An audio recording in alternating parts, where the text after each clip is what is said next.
Qanday qilib 18 yoshli futbolchi kattalar darajasidan da yuqori saviyada o'ynayapti?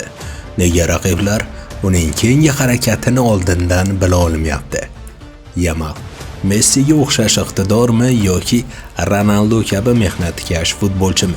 Eng muhimi esa nega butun futbol olami hozirda aynan Lamine Yamal haqida tinimsiz gapiryapti? Assalomu alaykum. Siz bilan Tezkor xabar kanali. Bugun biz Lamine Yamal haqida gaplashamiz. Uning biografiyasini emas, nega u boshqalardan farq qilishini, uning kuchi nimada ekanligini ko'rib chiqamiz. Agar siz ham Lamine Yamal siri nimada degan savolga javob izlayotgan bo'lsangiz, ushbu videoni oxirigacha ko'ring. Yamalni Yamal qilgan asosiy tamoyil. Lamine Yamal hozirgi vaqtda dunyodagi eng kuchli yosh futbolchilardan biri ekanligiga hech qanday shubha yo'q. O'z tengdoshlari ichida unga raqobatchi ham yo'qdek ko'rinadi.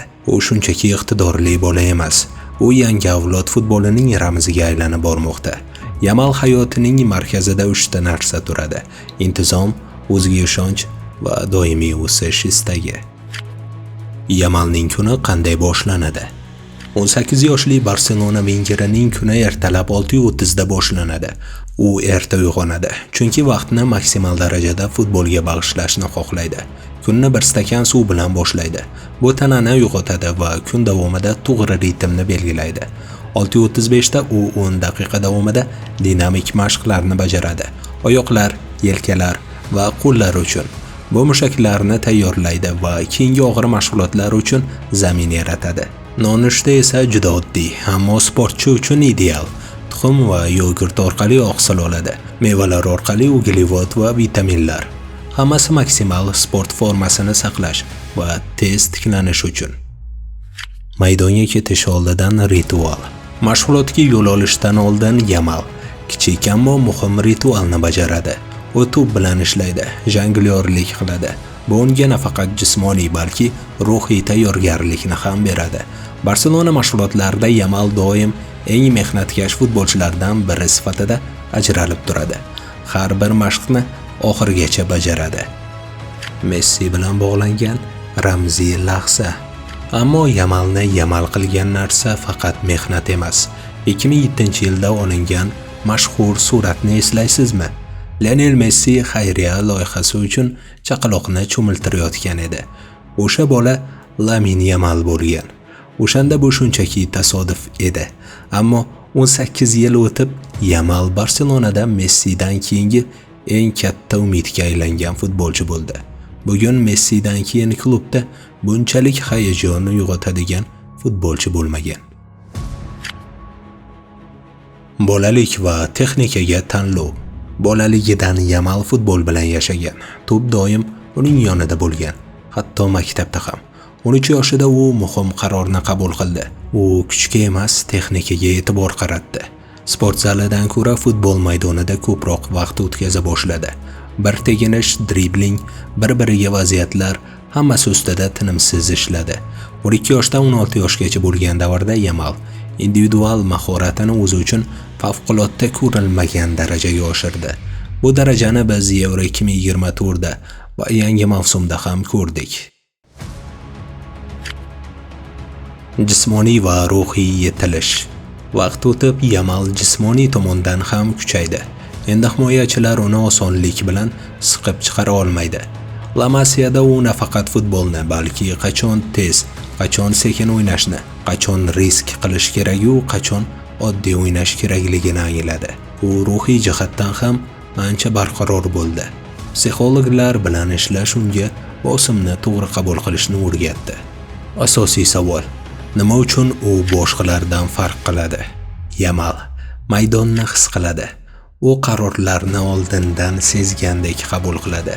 Tez oyoqlar ko'p futbolchida bor, ammo tez fikrlash kamdan kam futbolchiga tegishli. Yamalni tana harakati oldindan o'qib bo'lmaydigan darajaga yetgan. U raqibini aldashni biladi, to'g'ri paytda pas beradi va jamoasi uchun o'ynaydi. Himoyada ham u befarq emas, bosim qiladi, pressing, raqibini charchatadi, jamoaga foyda keltirishga harakat qiladi. Futbolchining yana bir ustun tomoni shundaki, u bosimdan qo'rqmaydi. Katta sahna uning joyi. Camp Nou katta stadion. Millionlab tomoshabinlar ko'z oldida u shou qilishga harakat qiladi. Albatta, bu futbolchi ham butunlay plyuslardan iborat emas. Bu futbolchining qorong'u tomoni haqida ham alohida video dastur tayyorlashimiz mumkin. Albatta, bunga takliflar bo'lsa, izoh yozing. Barselona klubi nega futbolchiga ishonadi? Yana bir paradoks bor. Juda ko'p yosh futbolchilar har bir vaziyatda o'zini Yamal kabi ko'rsatishga urinadi, fint qiladi, xavfli harakat qiladi, keraksiz tavakkalga boradi. Yamal esa boshqacharoq harakat qiladi. U driblingni chiroyli amalga oshiradi, foyda uchun ishlaydi. Agar pas foydali bo'lsa, uni trivialla qilib beradi. Agar o'tish kerak bo'lsa o'tadi. Agar vaziyatni sekinlashtirish kerak bo'lsa, sekinlashtirishga o'ynaydi. Shoshilmaydi.